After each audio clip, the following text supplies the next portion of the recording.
జై శ్రీరామ్. జై శ్రీమన్నారాయణ. నేను ఈ పోర్ట్ ఏరియాలో వేయించేస్తున్నటువంటి శ్రీ భూనిలా సమేతమైన శ్రీ వెంకటేశ్వర స్వామివారి దేవాలయంలో గత 40 సంవత్సరాలుగా అర్చకులుగా పనిచేస్తాను. అనే రామానుజాచార్య రామబుద్ధి చెప్పేసి కూడా అంటారు. ఆ రకంగా భక్తులకి నేను చెప్పదలుచుకున్న చిన్న సందేశం అందరూ కూడా తప్పకుండా విని ఇది ఆచరణలో పెడితే చాలా మంచిది, అందరికీ మంచిది, మనకి మంచిది, దేశానికి రాష్ట్రానికి అందరికీ కూడా మంచిది, ప్రజలకి. అప్పుడు ఏంటంటే మన దేవాలయంలోకి వెళ్ళినప్పుడు ముఖ్యంగా భగవంతుడికి మనం ప్రార్థన చేసే ప్రార్థన ఏంటంటే ఒక మంత్రపుష్ప దేవాలయం చుట్టూ కూడా గోవిందనామస్మరణ చేస్తూ ఓం నమో నారాయణాయ గోవిందాయ నమో నమః అని చెప్పేసి భగవన్నామస్మరణ చేసుకుంటూ ప్రదక్షిణ పూర్వకంగా స్వామివారి దర్శనం చేసుకుంది. ఓం నమో నారాయణాయ గోవిందాయ నమో నమః, ఓం నమో భగవతే వాసుదేవాయ గోవిందాయ నమో నమః, ఓం నమో వెంకటేశాయ గోవిందాయ నమో నమః అని చెప్పేసి స్మరణ చేసుకుంటూ మనం పూజ చేయించుకోవాలి. ఆ పూజ చేయించుకునేటప్పుడు మన కుటుంబ సపరివార సమేతంగా అందరితో కలిపి మనం చేసుకుంటున్నాం కాబట్టి ఆ రకంగా మంత్రపుష్పం పూజారి గారు ఇస్తారు. పూజారి అయిపోయిన తర్వాత ఆరతి ఇచ్చిన తర్వాత ఇచ్చే మంత్రపుష్పంలో మనం గోవిందనామస్మరణ చేసుకుంటూ ఆ మంత్రపుష్పాన్ని సమర్పించాలి. మంత్రపుష్పం అంటే ఏంటి? మంత్రంతో కూడుకున్నటువంటి పుష్పం.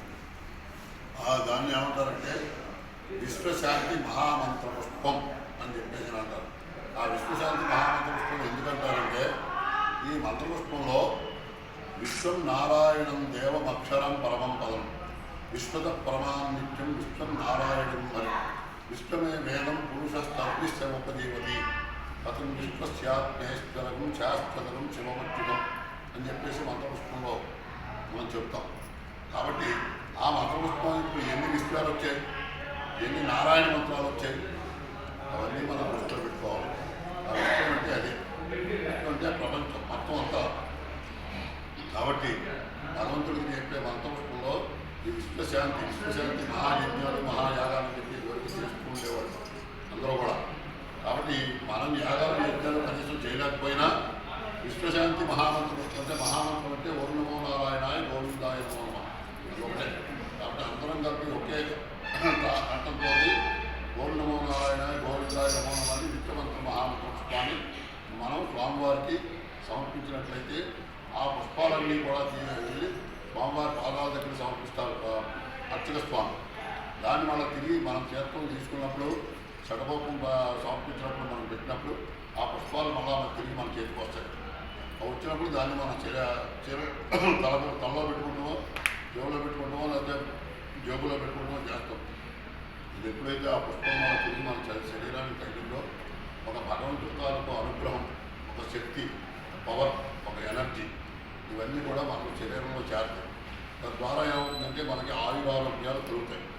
తద్వారా ఒక భగవత్ శక్తి మన శరీరంలో వస్తుంది. మనకు ఒక మన మనసుకు సంతృప్తి కలుగుతుంది. పూజ మనం గుడిలోకి వెళ్ళాం, పూజారి గారు బాగా పూజ చేశారు, మనసుకు సంతృప్తి కలిగింది అనే సాటిస్ఫాక్షన్, సంతోషమే సగం బలం అని చెప్పేసి. కాబట్టి దేవాలయంలోనే కాదు, ఇంటి దగ్గరైనా సరే మీరు పూజ చేసుకున్న తర్వాత ఆరతి ఇచ్చిన తర్వాత చేత్తో ఒక పుష్పాన్ని సమర్పించుకుని ఓం నమో నారాయణాయ గోవిందాయ నమో నమః, ఓం నమో వెంకటేశాయ గోవిందాయ నమో నమః, ఓం నమో భగవతే వాసుదేవాయ గోవిందాయ నమో నమః అని చెప్పేసి ఆ పుష్పాన్ని మనం దేవుడి పాదాల దగ్గర మనం సమర్పించినట్లయితే ముందు ముఖ్యంగా మన మనశ్శాంతి, తద్వారా మన కుటుంబ శాంతి తర్వాత పుత్ర శాంతి, మనం నమ్ముకున్న పశుపక్షాల శాంతి, అలాగే మన రాష్ట్ర శాంతి, గ్రామ శాంతి, రాష్ట్ర శాంతి, దేశ శాంతి, ప్రకృతి శాంతి, ప్రజాశాంతి, ప్రభుత్వ శాంతి, ప్రపంచ శాంతి, సర్వశాంతి సిద్ధార్థం మనం సమర్పించే ఈ పుష్పం శాంతి పుష్పం అవుతుంది.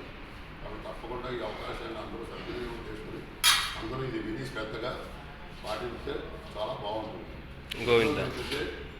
భారత్